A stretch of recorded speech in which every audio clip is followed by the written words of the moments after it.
Sejam todos bem-vindos ao Singularidades. E pra tu, que caiu aqui de paraquedas e ainda não me conhece, eu me chamo José Henrique, mas tu pode me chamar de José. Tu me encontra na minha rede social que eu fico mais presente, mais ativo, que é o Instagram. Então tu me encontra ali pelo joséhenriquemudo.pc. E aqui literalmente, né, eu sou um psicólogo.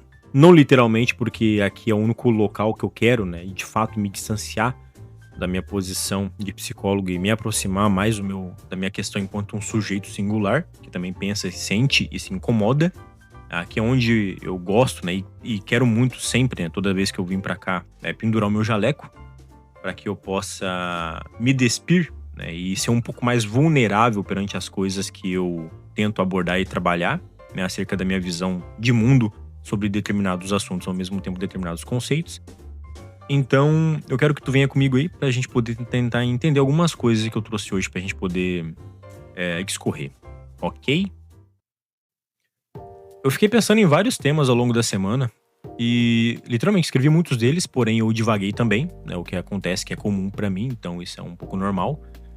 Eu não me manter preso a uma coisa só, porque, né, enfim, é a maneira como eu funciono, não consigo ser tão objetivo como eu tô sendo agora, mas foda-se. Eu quero muito abordar sobre coisas que aconteceram em minha vida até o momento que foram literalmente as minhas viradas de chave, tá? Então, sabe quando acontece uma virada de chave na tua vida, que tu, digamos assim, tu viu um episódio de um anime, te tirou aquela puta motivação que depois daquele dia tu nunca mais parou de treinar, de quando tu viu um filme, te gerou uma inspiração pra tu poder até mesmo trazer à tona não um sentimento, mas ao mesmo tempo uma vocação que tu nem sabia que existia aí dentro, de um documentário que tu presenciou, que ele foi tão profundo pra ti que tu observou ele de uma forma que te impactou de um modo que tu virou outra pessoa no outro dia. É esse ponto que eu quero chegar, sabe? De viradas de chave na minha vida, de tanto conteúdos que eu li, estudei, de coisas que eu passei que pra mim foram muito e de suma importância pra eu poder chegar onde eu cheguei ao mesmo tempo, né? De fato, onde eu quero chegar mais, mas que me fizeram muito sentido até agora. Então eu quero compartilhar isso com vocês. Sobre, literalmente é isso, né? Viradas de chave em minha vida até o momento. E eu acredito que pra falar sobre virada de chave, muitas pessoas, alguns autores, documentários, filmes, livros, recortes, né? Até mesmo traumas, né, que eu já passei muitas vezes assim na minha vida, são coisas que foram importantes para que eu mudasse, né? Um exemplo, né, que eu posso trazer de um insight assim, de uma virada de chave na minha vida, foi eu ter saído de Minas, né, em 2016 para vir aqui para cá em Santa Catarina, morar para cá, estudar, enfim, trabalhar aqui. Por quê? Através da distância, muitas outras coisas se fizeram presentes. Um exemplo, por exemplo, a minha relação com meus pais, com a minha família, que ficou muito mais presente, né? A saudade em si, eu senti na pele o significado de saudade. E isso é algo muito bacana, porque eu precisei estar longe para poder sentir. Eu precisei estar distante para que aquela palavra que muitas vezes eu não conseguia nomear, ela passou a se tornar um pouco mais presente nas conversas, nas mensagens, nos áudios, que é sobre o amor, né? O que seria esse lance do amor? É mais acerca daquilo que a gente não conseguia verbalizar ou dizer quando a gente tava no cara a cara, né? Seria o eu te amo, eu tô com saudade, amanhã, ano que vem eu tô aí.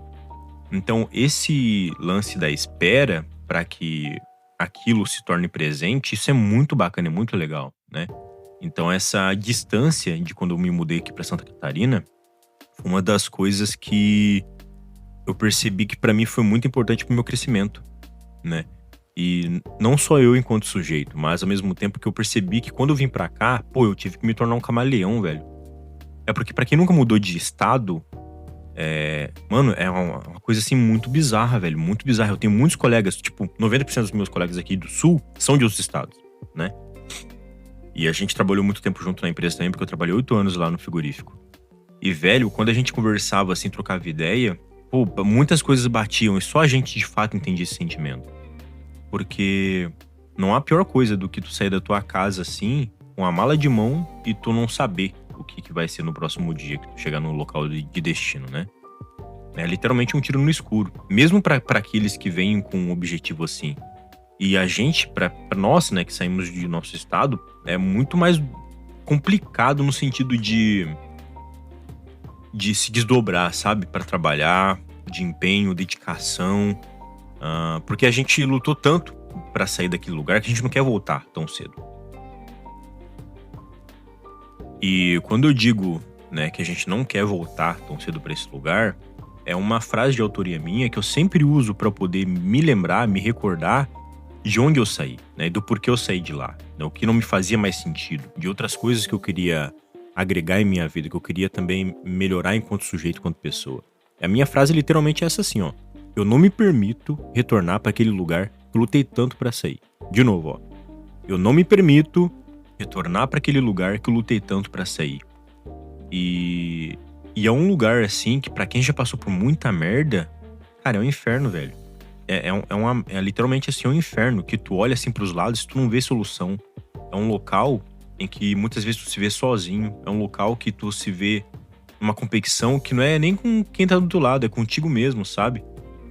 Então, quando eu não quero voltar pra aquele lugar, é de fato entender que eu não preciso mais passar por aquilo tudo de novo. Eu não necessito voltar pra lá pra que eu me recorde de como é estar lá. Não preciso, eu já passei muito, né? Muitos de vocês que estão me ouvindo também já passaram, ou até mesmo estão nesse lugar agora, né, me ouvindo.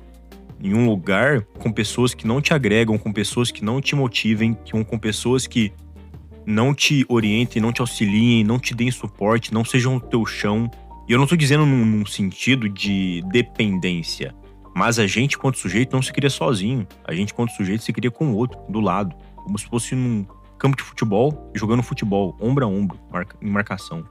A gente se cria com outras pessoas. A gente não se cria sozinho nesse mundo. Então, depois que eu entendi essa pegada, e quando eu vim pra cá, eu sofri para um caralho, porque, porra, quando tu muda de estado, mano, não é só mudar de estado, pra quem ainda não mudou. É foda para um caralho, velho. Tipo, é uma questão de cultura, costume, linguagem, dialeto, né? Comida. Pô, nossa, mano. O pessoal aqui do sul come muito, 100% deles, né? Basicamente, come feijão preto. E eu odeio feijão preto. E eu tive que aprender a comer feijão preto na empresa. Né? E na minha casa, até hoje, eu compro feijão vermelho ou então feijão carioca. Os dois que eu compro. Mas preto nem a pau, não gosto de feijão preto. Então, assim, começa por aí. Segundo ponto, né?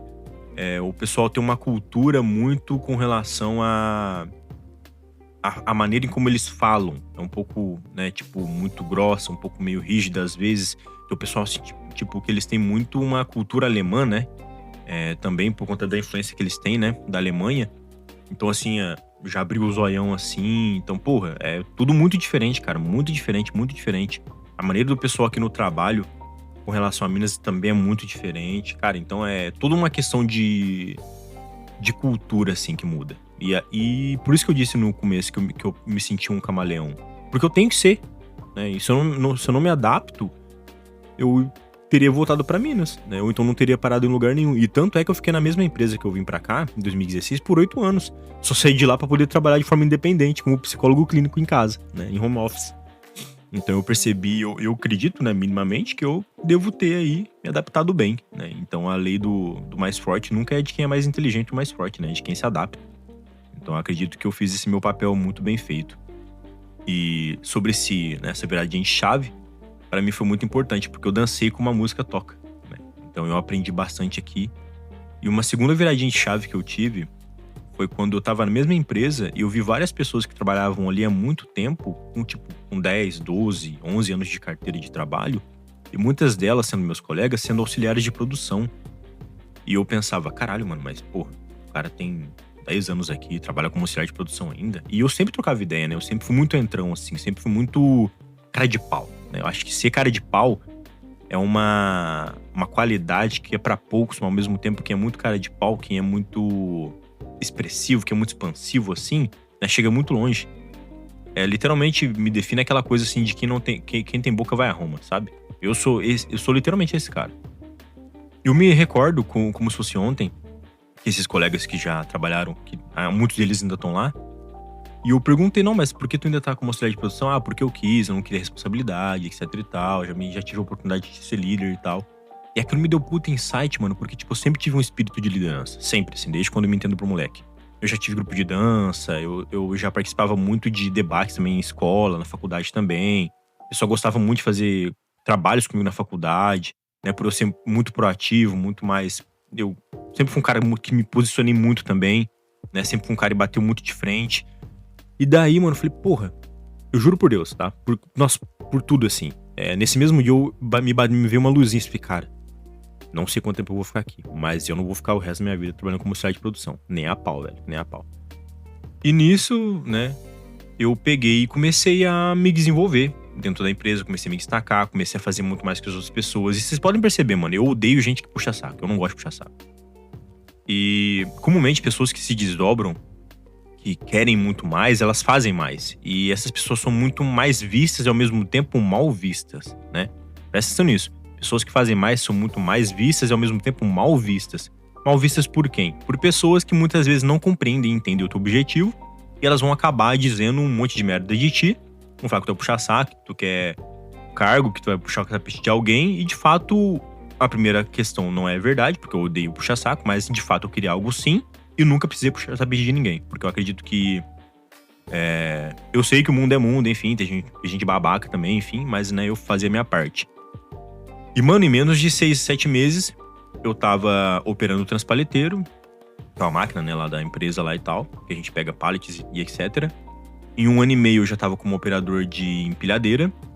Com 2 anos eu já tava como auxiliar de líder. Com 3 anos ali, 4, eu já tava como líder de produção, fiquei 4 anos e meio ali, 4 anos e meio por aí, como líder de produção, fazia as férias do meu supervisor, tinha contato com, depois no finalzinho, né, tinha contato com gerência, com diretoria, etc e tal, e finalizei depois, me formei ali na empresa em 2020, depois finalizei no RH. E mano, onde eu sempre passava, eu me destacava, e eu sempre fui tendo várias chavinhas no sentido de aprender com gente mais velha, né, eu acredito que as pessoas mais velhas de casa, aqueles que querem te ensinar, que não querem que não se importam em tu roubar o cargo delas. E é uma coisa muito bacana que o meu ex-supervisor, que hoje em dia a gente é muito amigo, a gente criou uma amizade muito grande pra fora, ele sempre me dizia assim, Zé, eu quero muito que tu ocupe meu lugar um dia. Eu quero muito que tu, né, seja melhor que eu. Porque quando tu for melhor que eu, com certeza eu não vou estar mais nesse cargo, vou estar num cargo melhor ainda. E porra, isso me fez um puta sentido, porque faz muito sentido, porque quando tu tem alguém do teu lado que quer te ver crescer, e tu também se agarra nisso, tu também quer crescer, pra mim tem muita lógica. É tu assumir o lugar dele e ele assumir um outro lugar acima do dele. Isso é muito foda, cara, muito foda. E ter gente assim do meu lado me fez e ainda me faz crescer mais ainda. E de fato era uma coisa que quando eu sempre fazia reunião de segurança, né, ou então reuniões reflexivas com o meu pessoal, que eu era líder de produção, cuidava ali de uns 35, 34 pessoas e por aí quase 40 no meu setor à noite, o pessoal se inspirava muito. E eu queria de fato mesmo que algum dia eles assumissem meu lugar.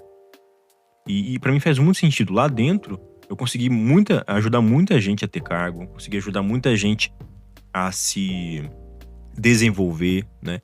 Então hoje eu sou muito grato, muito feliz por isso. Eu não vou mentir, não. Eu bato e sustento no meu peito mesmo. Eu fui um ótimo líder. Um baita líder mesmo, assim, né?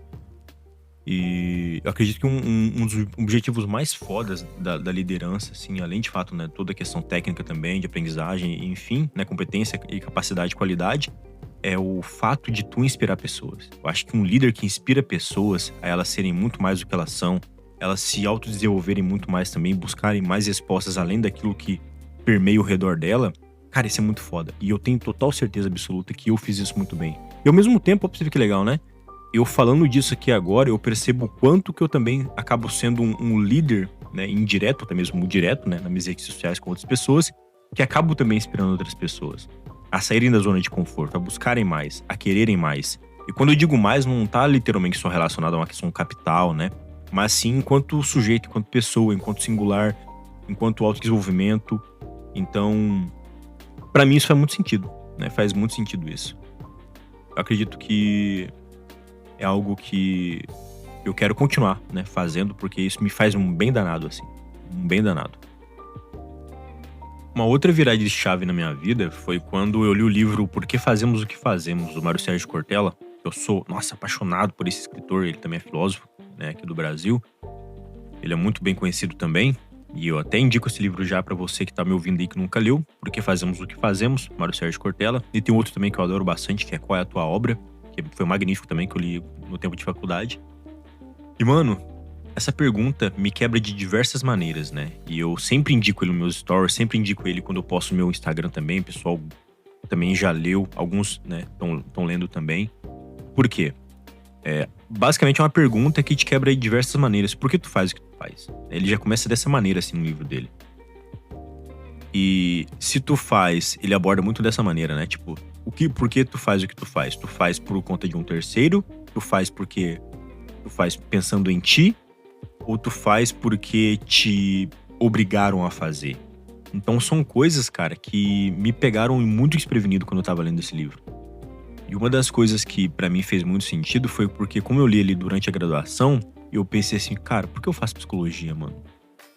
E aí eu entendi que eu fazia psicologia até ali a sexta fase de quando eu tava em Minas, eu fazia por conta da minha família, porque eu não tinha nenhum, né, nenhum formado ainda, não tinha nenhum filho formado, ainda continuo de fato, né, sendo o filho mais velho, etc e tal. Tanto é que eu tive uma crise existencial do caralho, tive que trancar, porque naquele mesmo tempo meu tio havia falecido, o irmão do meu pai. Foi uma coisa bem complicada, assim, que pegou todo mundo da família, assim, desprevenido. E daí depois eu voltei. Aí quando eu voltei, literalmente eu voltei já pensando do porquê eu tava retornando. Porque eu percebi que eu já vinha de muitos inícios de ciclos e pausas. Início de ciclos e pausa, que eu nunca terminava o que eu fazia. Eu me sentia muito mal mesmo, porque naquele tempo eu já tinha colegas que estavam se formando, eu tinha reprovado algumas disciplinas já. Eu tenho muita dificuldade com número, então, tipo, porra, eu reprovei em estatística umas 4 vezes, 5 vezes já. Fui passar só aqui no sul, por quê? Porque eu tava sozinho, né, num outro estado. Eu tava pagando minha faculdade. Eu tinha que me desdobrar em 3 e em 4 pra aprender aquela merda. E eu aprendi, passei com nota 7,5. Fiquei muito feliz, porque não só pela nota, porque de fato eu aprendi, né, a fazer estatística, a fazer as contas e etc e tal. E nisso, quando eu entendi o meu motivo de fazer psicologia, pra mim ficou muito mais claro, ficou menos pesado, ficou mais gostoso o meu processo, né? Então, eu até te deixo essa pergunta: por que tu faz o que tu faz? Né? Por que tu continua em um relacionamento que pra ti não te faz sentido? Por que tu continua num trabalho que não te agrega mais nada e tu tá aí? E eu sei, eu entendo, compreendo perfeitamente que tem várias questões, né, ao nosso redor que acabam nos limitando, que ao mesmo tempo que a gente tem que pesar assim na balança. Mas muitas vezes a gente corre de perguntas que podem ser minimamente o ponto-chave para nossa mudança, né? Então, tu tentar entender do porquê tu faz o que tu faz e tentar entender o que antecede isso é maravilhoso, para tu poder tirar um peso daí, ou pesar um pouco mais, né? Então depende muito de cada um. Então essa foi uma das minhas viradinhas de chave, né? Do porquê eu faço o que eu faço. Hoje em dia eu percebo que eu uso muito isso para mim como um mantra, assim, né, de quando eu quero sair, quando eu não quero sair. Tá, porque eu quero sair. Tá, porque eu simplesmente quero, eu gosto pessoal. Tá, porque eu não quero sair. Porque eu não tô afim. E é isso. É aprender a sustentar, a bancar. Acredito que uma terceira chavinha pra mim, cara, foi quando eu olhei eu gosto muito, né, do Eduardo Marinho, considerado um filósofo de rua. E tem muito vídeo dele no YouTube, eu gosto muito dele. Muito, muito, muito mesmo. Ele tem uma frase muito foda, velho, que é mais ou menos assim: observar e absorver. E eu implemento observar e absorver com cuidado, né? Com sutileza. Por quê? Observar, todo mundo observa, né? A gente vê, mas absorver através daquilo que tu tá observando é pra poucos, basicamente. Então, as minhas relações, as minhas convicções, os meus ideais, do que eu consigo observar através disso e como eu consigo absorver isso pra dentro de mim, né? É algo assim que eu também tenho como uma virada de chave, assim.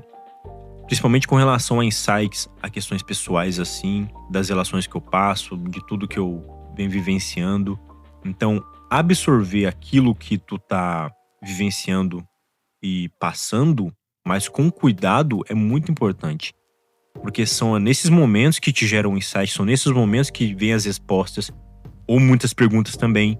São nesses momentos que, quando tu absorve de uma forma bem filtrada, com que não esbarre tanto com coisas tuas, mas que tu consiga minimamente se desprender daquilo que é teu e daquilo que é do outro, e daquilo que faz parte do social é algo assim que te leva para um autodesenvolvimento, para um autoconhecimento que muitas vezes tu não estava enxergando, né? Por isso que eu acredito que quando eu tento me observar em terceira pessoa, como se eu estivesse num Big Brother da vida e eu fosse aquela câmera me observando 24 horas por dia, e o que eu tento absorver daquilo ali, sobre meus aprendizados, é algo fantástico, é algo magnífico, é algo surpreendente, assim, né? Eu tenho feito muito esse exercício. Por isso que muitas vezes, né, acho que foi, se não me engano, no segundo podcast que eu falei, que quando eu tô mal, me sentindo bem pra baixo, assim, eu tenho que me distanciar. E é esse processo, né? De observar, eu absorver com cuidado, me distanciar e ver ali o que não faz ou o que faz sentido. Então isso pra mim é uma outra chavinha que me virou dentro da minha cabeça e assim, dentro da minha vida também, que com certeza, por consequência, também resulta nas minhas ações, né, pra fora. E uma outra chavinha pra mim que virou foi acerca da felicidade e da vida. Eu percebi que, principalmente depois do falecimento da minha irmã, ficou muito mais claro e evidente o quanto que a felicidade e a vida, pra mim, se faz através do detalhe, se faz através do ponto pequeno, se faz através daquilo que eu não notava, se faz através daquilo que eu não me importava tanto, né? A felicidade, pra mim, eu me sinto muito grato, muito feliz quando minha mulher me faz um café e minha boca saliva. Só de eu estar pensando nisso agora. Dela chegando assim, aqui ó, fiz teu cafezinho. Eu tô estudando ali, ou tô jogando. Ela me entrega o café. Felicidade pra mim é quando eu recebo uma mensagem, ou então um meme de alguém que eu gosto muito assim. E falo assim, olha Zé, lembrei de ti. E eu rio assim, igual um idiota assim. Que eu abro aquele sorriso de orelha a orelha. Felicidade pra mim se dá através de quando eu olho pra alguém e falo assim, pô, cara, eu gosto muito de ti, mano. Na moral mesmo. Eu quero muito teu bem. E a pessoa me retribui isso também de uma forma muito carinhosa e muito afetuosa. Acredito que felicidade pra mim, ela tá no detalhe de muitas vezes eu não me atentar. Felicidade pra mim tá quando a gente foi pra praia no começo desse ano, com muitas pessoas que eu gosto e admiro. Eu tenho muito no meu coração, assim. E a gente conversando, a gente brincando e a gente literalmente criando memórias. Acho que a felicidade, ela se dá através do detalhe, que muitas vezes a gente deixa passar. E eu acredito muito que é através desse mesmo detalhe que muitas coisas marcam, registram, ficam e fixam, né? E pra mim, sobre a vida, eu sempre brinco com muitos colegas e com alguns pacientes, quando a gente, né, no finalzinho assim, surgem algumas perguntas filosóficas, né, deles pra mim, assim. E um deles um dia me perguntou, Zé, pra ti o que é a vida? Eu me lembrei muito do Marcelo Taz, né? Da entrevista dele com o Clóvis, que pra mim é fantástica, assim. E também me lembrei muito do Abu Jarama, acho que Abu Jarama, né, se não me engano. Também que fazia o quadro do Marcelo Taz antes, ele fazia depois o Marcelo Taz assumiu, né? E pergunta assim, essa pergunta quebra todo mundo, né? O que é a vida pra ti, assim? Pra mim, a vida é literalmente quando a gente aparece numa linha de metrô, e a gente ganha um bilhete de ida. E é nossa responsabilidade, sim, fazer o que a gente quiser, né, com total livre-arbítrio nesse meio do caminho em que a gente entra dentro desse metrô. E a gente faz o que a gente acha que é certo, digamos assim, mas se responsabilizando, né?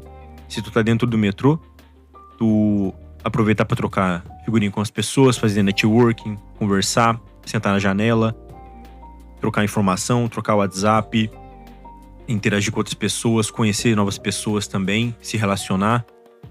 E esse mesmo ticket que tu ganha na entrada é o mesmo ticket que tu dá na saída, quando literalmente tu chega no teu destino, que seria a morte, né? Então tu tem um bilhete único de ida e ao mesmo tempo um bilhete único que é o mesmo que serve pra tua parada. E como ninguém ainda voltou pra saber como é que é lá, então pra mim é isso que significa a vida. A vida é um fluxo em que a gente tem que aproveitar, sim, enquanto ele continua. E quando esse fluxo para, literalmente é porque chegou o nosso fim. Como eu já havia dito muitas vezes aqui, né, e nos meus stories também, e para pessoas mais próximas, eu tenho um puta medo da morte. Então, como isso pra mim é um fato, né, essa questão da finitude, então eu vou fazer o que eu tiver ao meu alcance pra eu poder aproveitar muito bem até isso chegar, né. E foi uma das coisas assim que me gerou outra chavinha por conta do falecimento da minha irmã, do meu avô ali, do meu tio, né, e tal. e que essas coisas ficaram muito mais evidentes, né?